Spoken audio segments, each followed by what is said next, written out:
Paham radikalisme menjadi isu yang santer berkembang di masyarakat saat ini.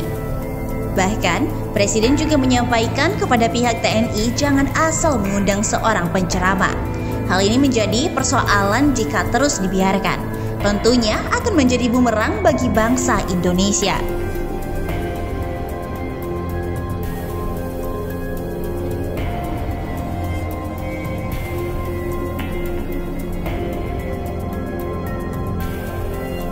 Dilansir dari terkini.id Jakarta, kabar kurang menyenangkan datang dari sejumlah penceramah Indonesia, termasuk UAS alias Ustadz Abdul Somad. Pasalnya ia masuk ke dalam daftar penceramah radikal yang tak disarankan untuk diundang. Adapun hal itu diungkap oleh Ustadz Felix Siau melalui akun Instagram pribadinya @felix.siau sebelum lama ini.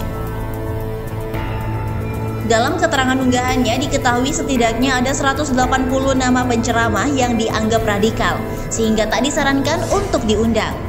Nah, ternyata selain dirinya ada nama UAS alias Ustadz Abdul Somad dalam daftar itu yang tentu saja mencuri perhatian.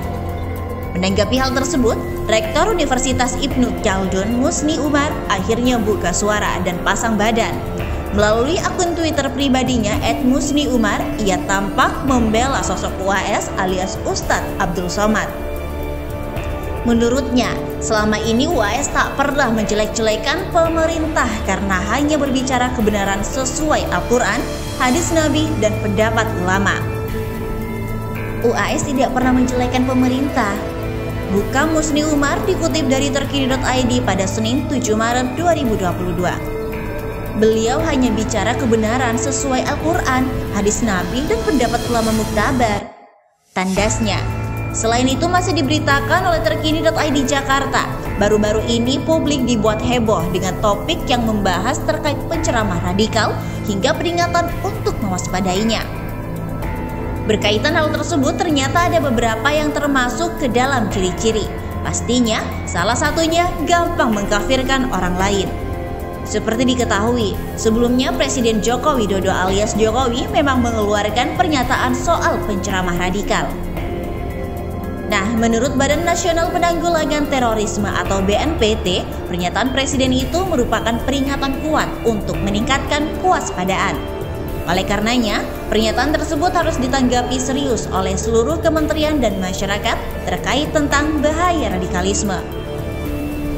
Sejak awal, kami BNPT sudah menegaskan bahwa persoalan radikalisme harus menjadi perhatian sejak dini, karena sejatinya radikalisme adalah paham yang menjiwai aksi terorisme, ujar Direktur Pencegahan BNPT Brigjen Ahmad Nur Wahid. Radikalisme merupakan sebuah proses tahapan menuju terorisme yang selalu memanipulasi dan mempolitisasi agama.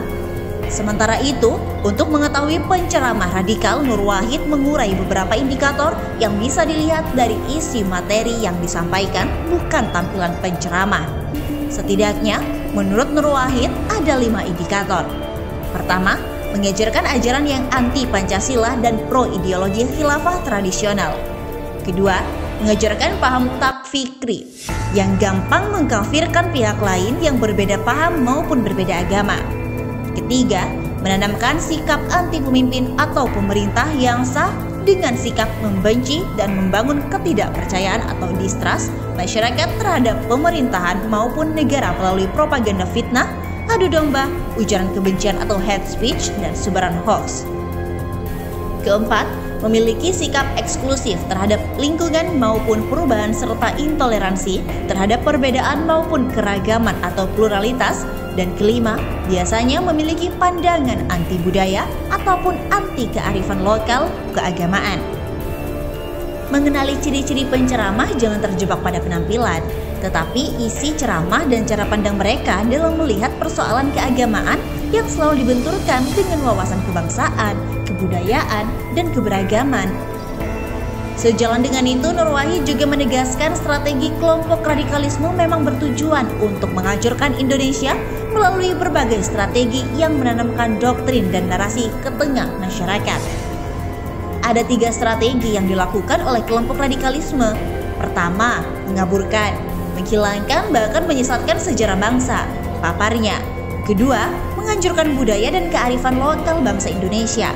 Ketiga, mengadu domba di antara anak bangsa dengan pandangan intoleransi dan isu sara, suku, agama, ras, dan antar golongan. Katanya,